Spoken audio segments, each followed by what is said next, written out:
Esto es Voz de Mujer. El día de hoy estamos con Carmen Boullosa, mujer de letras, poeta, ensayista, dramaturga, narradora y feminista. Es un gusto estar hoy con ella en este su espacio íntimo, su casa. Muchas gracias, Carmen, por recibirnos y charlar con nosotros. Al revés, en Voz de Mujer. Te agradezco muchísimo que me recibas. Me da mucha alegría estar en un espacio de voces de mujeres, porque las voces de las mujeres pues son muy diferentes las unas de las otras. Así es. Pero un espacio que siempre hay que rescatar de la inercia del silencio, donde suelen caer las mujeres. Me gustaría empezar platicando para qué escribe Carmen Boullosa. No por qué ni sobre qué, sino para qué. ¿Cuál es ese impulso inicial que te hizo ir a la escritura? Bueno, es una pregunta muy difícil, Silvia, porque escribir es, sobre todo, algo preciosamente inútil. No quiero decir que no tenga valor, tiene un valor enorme, sí, pero tiene el valor de lo irreemplazable, de lo que no puede uno catalogar en utilidad. Digamos, las personas, en realidad un ser humano, no podemos pensar en él, en ello, en ella, como algo útil, algo que vamos a sacarle una utilidad. Claro. Lo suele pensar bueno, el mundo en el que vivimos, y por lo tanto los seres humanos se suele pensar, esto es inmoral, no lo aplaudo, simplemente lo señalo, se piensa entonces que las personas son desechables, porque son útiles, porque tienen un valor de cambio, porque van a servir para algo, entonces hay que sacarles todo lo que dan. Bueno, escribir, que es un oficio noble, no tiene un para qué, tiene muchos porqués, sobre todo un porqué más grande que todos los otros, y es ¿por qué? La gran pregunta. La gran pregunta. La gran pregunta de tratar de entender qué es esto de vivir, es algo, bueno, ¿por qué vivimos? Y peor, ¿por qué vamos a morir? Ese por qué, de niña tú, me imagino que igual eras una niña súper curiosa. ¿Y cómo recuerdas esos porqués? En mi casa había, en mi mundo familiar, había un personaje extraordinario que en realidad fue mi iniciación a la vida y fue mi abuela materna, mi mami. A ella le decía mami, a mi mamá le decía teté. Y esta mami mía, o mi abuela, pues con ella aprendí el silencio, con ella sentí por primera vez, sin que ella quisiera provocarlo, lo más parecido a un placer erótico. Me acuerdo antes de yo hablar, me acuerdo en los brazos de mi abuela, sentada en un bañito, me había sentado para limpiarme, porque todavía no controlaba yo mis necesidades, como les llaman, y sentí el chorro del agua, los brazos de mi abuela, esa presencia que fue ella para mí, que no, eso fue un instante, pero fue una presencia ininterrumpida en toda mi vida, y fue el aprendizaje del silencio, el aprendizaje de la voz de la mujer, en este caso, el aprendizaje del amor al trabajo. Era muy trabajadora, muy empeñosa, siempre estaba trabajando. Carmen, entonces esta abuela tan maravillosa también te llevó al mundo de la narración, o sea, a partir de ella te contaba historias. ¿Qué historias te contaba? Platicaba de su infancia, me platicaba cosas de mi abuelo también, pero sobre todo platicaba de lo que había sido su vida en aquel Tabasco, previo a la Revolución, el cacao, mientras hacía el chocolate, molía el chocolate a mano, hacíamos las tabletas, nos dejaba jugar con pedacitos de las tabletas para entretenernos en realidad, ¿no? Para entretenernos mientras mi mamá andaba en sus 1001 aventuras, y era un personaje maravilloso mi mamá. Y esta abuela iniciaba en su memoria. La memoria de ella, la memoria de su mamá, los chismes aquellos de la familia, los protagonistas. Y yo escuchaba pues a la helada a una conversadora extraordinaria porque hablaba precioso, y esta era la hora de la palabra, Ajá. de la palabra y del secreto. Eso. Eran secretos que nos contaba. Muchas cosas que no le había contado a mi mamá, Fíjate. muchas. Y a otra generación, a Y la a la siguiente generación. generación sí le contaba. Mira. Y ahí también guardaba silencio. Había silencios en sus aventuras, en sus historias, en sus recuentos. Había revelaciones para mí muy impresionantes porque ella era una mujer pues muy fuerte, ella mantenía la familia, su hijo menor, mi tío Gustavo, le pagaba los estudios universitarios afuera de México. Ella había sido viuda desde hacía muchos años, mis papás se casaron cuando mi abuelo ya había muerto, y ella mantenía la casa, llevaba el hogar, digamos, era la proveedora, y era la nana de las nietas. Estaba ahí con las nietas y nos decía, en esta casa ninguna mujer nació para trapear pisos. Todas teníamos que estudiar, tener carrera, ser vida. Tenía una cosa de mucho orgullo de su situación y de su fuerza. Y contaba lo que había sido la infancia para ella, donde tenía prohibido saltar la cuerda y tocar la pelota.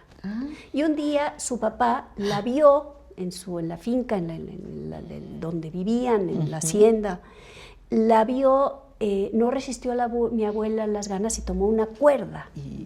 Y el abuelo la encerró 24 horas, estuvo castigada en su cuarto, sin comida, porque había saltado la cuerda. Wow. Y ella decía, y yo ya había tocado la pelota. Además, yo ya había tocado la pelota, pero él no sabía que ella había, porque una señorita, una niña, no podía. Y era aquel universo del que ella hablaba tan increíblemente distinto al nuestro. ¿Y cómo lo veías? ¿Cómo reverberaba eso en ti en ese momento? Me impresionaba muchísimo, porque para mí era como que me regalaba todo un siglo en una tableta del chocolate que estaba haciendo. Todo me lo contaba y yo veía esto. Bueno, mi mamá había ido a la universidad, claro. Había conocido en la facultad de química a mi papá. Leía, viajaba, tenía mundo, tenía ambiciones. Pero su mamá, que también mantenía a los hijos, ella no había podido tocar la pelota. Fíjate, sí, qué impresionante. Entonces, ¿no? Sí, me llamaba mucho la atención, y algunas veces que la acompañaba yo y mi hermana Lolis, la acompañábamos a Tabasco, pues era asomarnos un poco a aquel otro mundo. Claro. En aquel otro mundo donde ellas todavía no tocaban la pelota.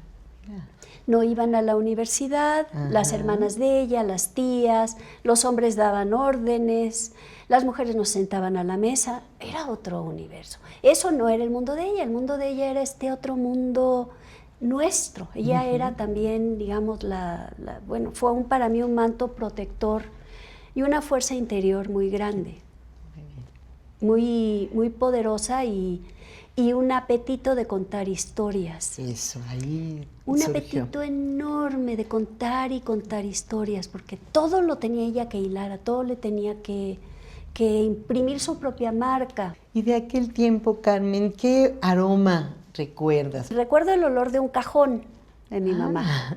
¿A qué olía el cajón? O sea, si se puede describir el olor. Pues es que allí escondía los cigarros, mi mamá, Salem, y era una combinación de Salem y otras medicinas, y recuerdo muy bien ese olor, pero no era el olor de mi mamá, tu mamá, ¿no? Era el olor de sus secretos, donde vi por primera vez una caja de pastillas anticonceptivas, era el olor de sus secretos de ella, hasta allá abajo. Claro que yo no tenía permiso de abrir ese cajón. No. Y claro que lo abrí. Y claro que lo olí. Y ese olor sí lo recuerdo. Pero el de mi mamá misma es un olor en el que yo he vivido ausente toda mi vida. Y es un olor que la verdad me ha hecho pues mucha falta. Ahora, con mi papá, además de que era el olor de la levadura, es el olor de los libros. Mi papá era un lector, pero voraz. Traía siempre las bolsas del saco desfigurados por los libros que traía cargando. Y olía libro. Carmen, hablábamos, bueno, nos hablabas de esta dificultad para recuperar el olor de tu madre y cómo murió cuando tú tenías 15 años, muy jovencita. ¿Cómo este evento marcó tu escritura o ha estado presente en tu escritura? Bueno, yo era una niña en realidad. Sí. A los 15 entonces no era una jovencita como sería ahora sí, una mujer de 15 años. Era una niña y muy protegida. Ya no estaba tan cercana a mi abuela porque mi mamá había entrado a psicoanálisis y había decidido que necesitaba una distancia de su mamá. Había decidido que ella quería ser madre porque en realidad siempre había sido una hija. Estando en ese proceso, cuando Mercedes, mi hermana, la preciosa Bullo, tenía 2 años de edad, mi mamá murió. Y fue terrible. Mi papá no pudo mantener una entereza espiritual. Dependía mucho de mi mamá, eran una pareja muy unida, muy preciosa. Todo el mundo se desmoronó. Y al mismo tiempo yo crecí muchísimo. Crecí, bueno, centímetros y centímetros, mi cuerpo floreció. Entró el metro a la Ciudad de México. La Ciudad de México se volvió otra. Entonces, no era mi ciudad, no era mi cuerpo, no era mi familia, no era nada conocido para mí. Yo no había espacio para mí en el mundo. También mi contacto con mi abuela, que había medio roto la distancia con mi mamá, para mí ahora también era imposible porque yo quería minifaldas y chamacos. De pronto yo estaba en otro patín, que no totalmente. era tampoco lo que quería mi abuela, porque mi abuela quería grado académico y mucha decencia. Y yo quería mucha indecencia, mucho rock and roll y mucho reventón y no había espacio para tener yo una relación tan poco fuerte con mi abuela. Y no había espacio para mí, por supuesto, en mi familia, ni tenía quien me volteara a ver. Y yo decidí que yo era escritora. Empecé, siempre había, bueno, la lectura y lo que fuera, pero ahí empecé a escribir mis poemas, mis cuentos.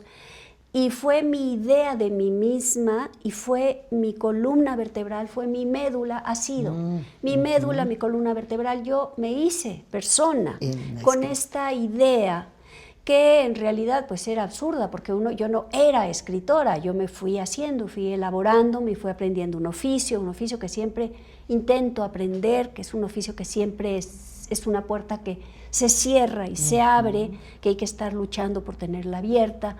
Y ahí fue que yo me volví una mujer de letras, pero una mujer de letras por sobrevivir en mi liberación de mi persona y en mi espacio en esta ciudad que se volvía de pronto esta macrópolis y en todo un mundo que se abría para mí, digamos, era un precipicio y era no un paracaídas, sino una manera de disfrutar, explorar, descubrir y hacerme invulnerable.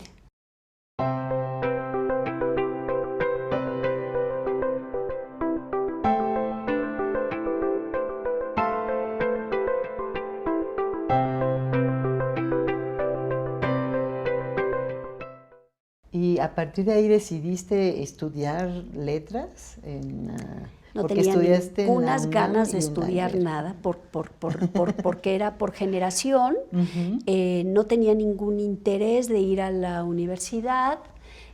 Bueno, yo oía a los Rolling Stones y estaba en otro, aunque tenía mucho apetito de leer y me lo leía todo, no tenía deseo de tener un grado académico, de hacer nada institucional. Por supuesto que no me interesaba casarme nunca, por supuesto que no quería tener hijos, por supuesto que no quería yo nada más que ser una escritora como yo me imaginaba en aquel mundo mío que yo veía, donde no había ninguna institución, y esto incluye universidades. Mi papá me condicionó un pequeño auxilio económico, ya para entonces no vivía yo con él, si yo iba a la universidad. Mira. Y fue un regalo que me hizo él, no por la ayuda económica, sino porque sí fue para mí, bueno, mi primer año en la Ibero lo disfruté muchísimo. Todo quería saber del Cid, todo quería saber de literatura medieval, todo quería saber de Cortázar, todo quería saber mis maestros maravillosos, que me dieron cosas que yo no hubiera encontrado sola. De ahí me pasé a la UNAM y fue también muy importante, pero no fui cuerda. Ahora un poco lo lamento porque he dado tantos años clases en universidades y no hice carrera académica regular porque tenía yo demasiada prisa por vivir, por publicar, por escribir y además de estar en grupo, ¿no? El escritor es un ser solitario y yo ya era ese animal solitario, raro, insociable, que es lo que hace el corazón de un escritor. Eso ya lo tenía yo, no tenía el oficio, pero ya no quería. Iba ya mis últimos semestres en la UNAM, cuando fui a la UNAM, yo ya escogía las materias que yo quería, ya no seguía en la cordura de por allá, no presentaba el examen, se me olvidaba esto, iba a lo otro, pero leía, aprendí muchísimo. Pero terminaste... No, que terminé nada. No terminé nada, he dado clases, en doctorado, en maestría, en universidades bastante prestigiosas. Pensé que sí habías terminado porque en la Universidad de Nueva York, en Columbia University, en NYU, en Georgetown. Exacto. No, he sido profesora distinguida en muchos lugares. Sí. No, tengo una deuda pendiente con la vida. Mi deuda pendiente con la vida fue esa vida que no tuve porque me robaba todo ser escritora. O sea, me pasaba yo las noches desvelada sin dormir, peleando con un verso. Esa pasión, esa ebullición del escribir en ese momento. En efecto, ¿no? O sea, no dormía, estaba en eso y luego tenía que ir a ganarme la vida, porque por supuesto ya para entonces mi papá, el tipo de vida que llevaba yo no estaba para recibir ningún tipo de auxilio, ni mucho menos, no sé cómo me perdonó la vida, le di muchísimos dolores de cabeza, ya iba yo en mi galán no sé cuál y viviendo en no sé qué casas y llevando no sé qué, y tenía que ganarme la vida y me levantaba temprano a dar clases de español en una secundaria, que también me divertí muchísimo. Y ya en la tarde en la universidad no estaba yo ahí porque entonces ya estaba escribiendo mi primera obra de teatro o estaba en otra cosa. No terminé la universidad, lo lamento, pero he pagado mi cuota. Sí, he pagado mi cuota porque he sido maestra pues unos 15 años en total, yo calculo, dando clases rigurosamente, soy muy rigurosa, soy muy estudiosa, me gusta muchísimo el mundo del aprendizaje, de la enseñanza, y me gusta el mundo académico. ¿Y cómo fue también en esos años cuando te iniciaste la beca Salvador Novo y luego la beca del Centro Mexicano de Escritores? ¿Qué representó para ti tener, sobre todo la del Centro Mexicano de Escritores, que es la misma pero de diferentes edades, digamos, ¿no? De diferentes rodadas. Rodadas, exactamente. De diferentes rodadas. Las dos becas fueron muy... Bueno, este país ha sido muy generoso conmigo.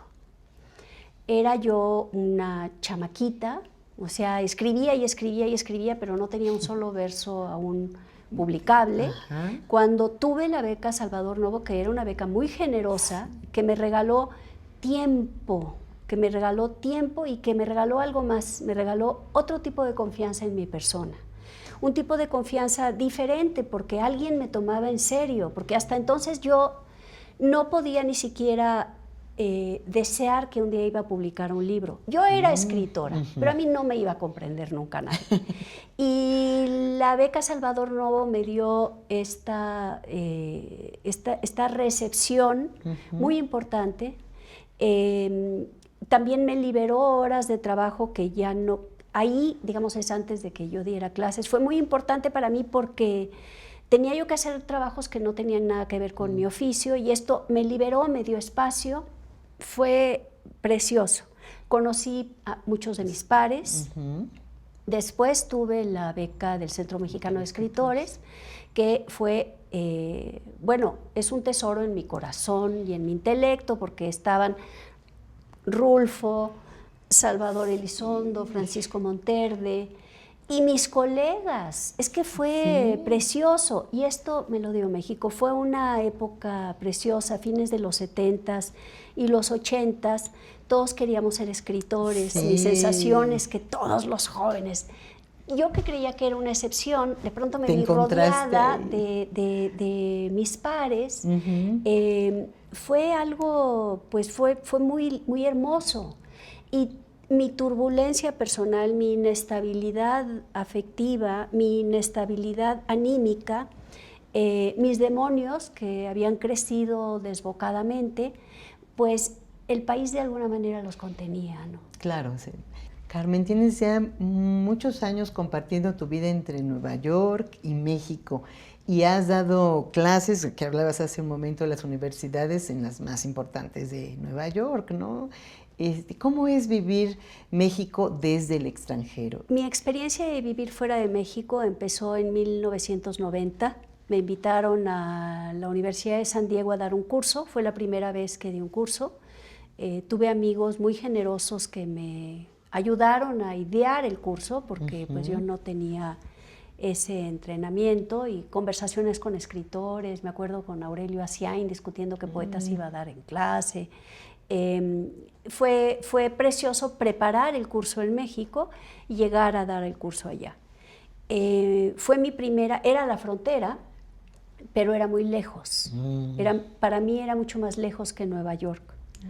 Después estuve un año en Berlín con la beca de la DAAD como escritora residente de la ciudad, y la distancia con México, ahí me supo más. Entendí que estar a una cierta distancia de México era una manera de verlo, era una manera de sentirse más adentro, de estar voluntariamente, porque uno está aquí y estás en tu casa, estás en lo normal. Claro. Pero cuando estás afuera, es que estás.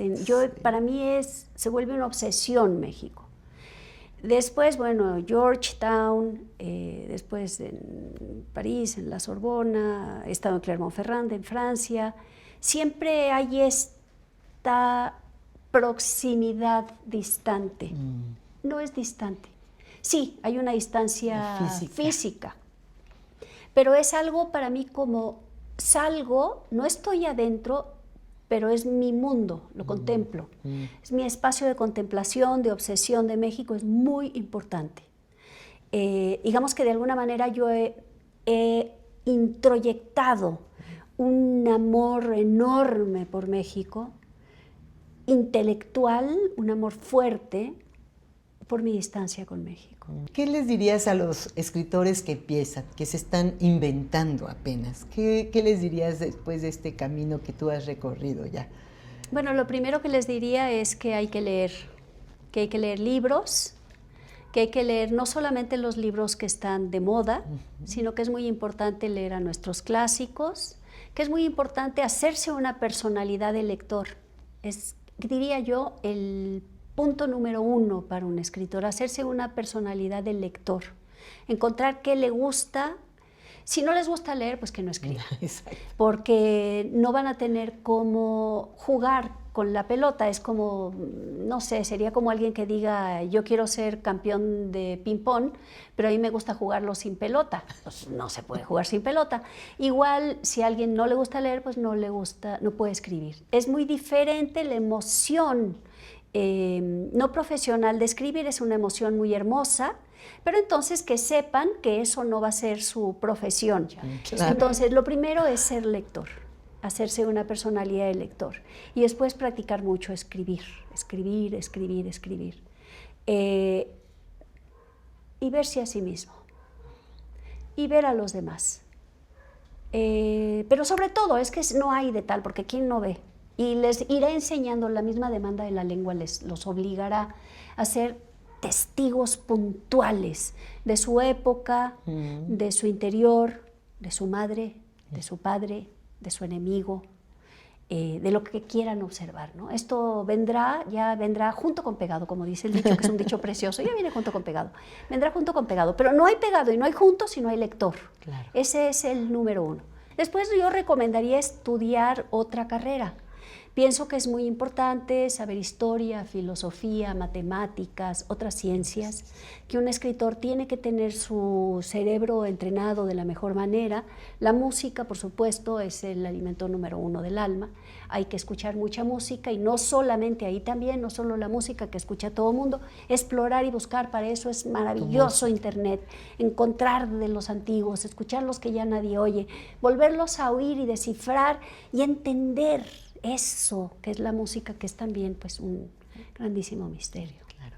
¿Y cómo se ve Carmen Boullosa a sí misma en esto de verse a sí mismo como escritor en 3 palabras? Dime 3 palabras que te describiría. Obsesiva, empecinada y loca. Pues ha sido una charla obsesiva y loca también. Me ha encantado charlar contigo el día de hoy. Te agradecemos mucho. Esto fue Voz de Mujer con Carmen Boullosa, mujer de letras y muchas cosas más.